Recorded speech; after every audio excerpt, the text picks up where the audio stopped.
بعض سړی داسې وي توجه غواړم هغه ته الله نوکري ورکړي نوکر پیشه وي بعض سړی داسې چې هغه کاروبار کې مزدوري کوي مزدوري نوکري لږه سخت دی نو مونږ تاسو تنګ شو یا خدای پاک څه په قهر د اخته کړي دین خو نه نوکري مونږ د پاره خوا بس ناشکرۍ شروع څوک یو رنګ د ناشکرۍ الفاظ څوک بل زه دا وایم چې دله په دغه وخت کې دا سوچ پکار دی چې په دې عالم کې ډېر بېروزګار هم ګرځي قسم دې د داسې سخت نو د دې نه سخت نوکرۍ ته هم غاړې ښودو دپاره تیار وي هغوی دغه سخته نوکري دا 2 ورځې ډپټي دا د هغه خواب دی دا د هغه ارمان دی چې ما ته به هم کوم ځای کې جاب او نوکري میلو شي که میلو به نه شي ناشکري مه کوه د خدای تعالی یو ازمیخ په ځان دا وګڼه امتحان وګڼه په دې صبر وکړه شکر پې وکړه الله نه پې راضي شه دا ستا قسمت دی دې کې به تا دپاره خیر پروت وي د خدای په کړو د خدای په فیصلو باندې راضي شه چېرې هم ناشکري ونه کړي په دغه سخته نوکرۍ باندې بعض چا له خدای کور ورکړي کور یې وړوکی وي یا کور یې لږ کچه وي مونږ تاسې همیشه ناشکری کوو د خلکو بنګلو ته ګورو پخو کورونو ته ګورو یا لویو کورونو ته ګورو نو بیا په دې باندې مونږ تاسې ناشکري شروع کړو یاره چې داسې لوی کور زما هم وي دا زمونږ څنګه کور دی په باران کې راساسي تنګ ترشت نه پکې د کټه چولو سم ځای شته او نه پکې د مېلمه مزمه دپاره کوم د کېناستو کومه کمره یا برنډه شته په هغې مونږ ناشکري کوو لګیا یو زه یم قسم دی دا ستا تنګ کور چې دی دا به په دې دنیا کې ډېر داسې خلک وي چې هغوی ته به دا په کرایه هم نصیب نه وي هغه به ګورې په چېرته په تمبو کې اوسېږي چېرته به یې ټینټ لګولی وي چېرته به د یو بل نه مسافرخانې ته ځي او چېرته به د یو بل نه د شپې تېرېدو دپاره مینتونه کوي سوالونه به کوي ته خو په دې د خدای کروړها بار شکر وباسه که وړوکی کور دی دی که تنګ کور دی دی که کچه کور دی دی خپل خو د دې د چا د اواز خو در باندې نشته د چا د اواز نه خو بېغمه یي که نه مطلب مې دا دی چې د کرایه کور نه دی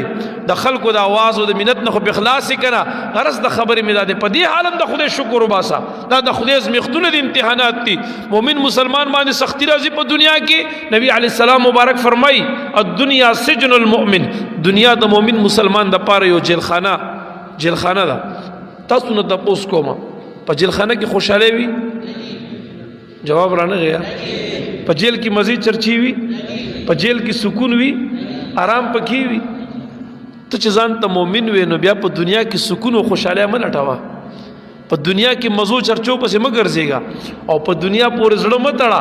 او په دنیا کې د بنګلي او ماړی مه ودروه بابا فرمایي دومره بس ته چې په تا سسېږي نه بس دومره جوړ کړه چې ستا ضرورت پې پوره شي ستا حیا پې راشي ستا شرم پې پټ شي ته پې د غیر د محتاجۍ نه خلاص شي نور دې پورې مه تړه دا د مؤمن مسلمان دپاره قسم دی جیلخانه ده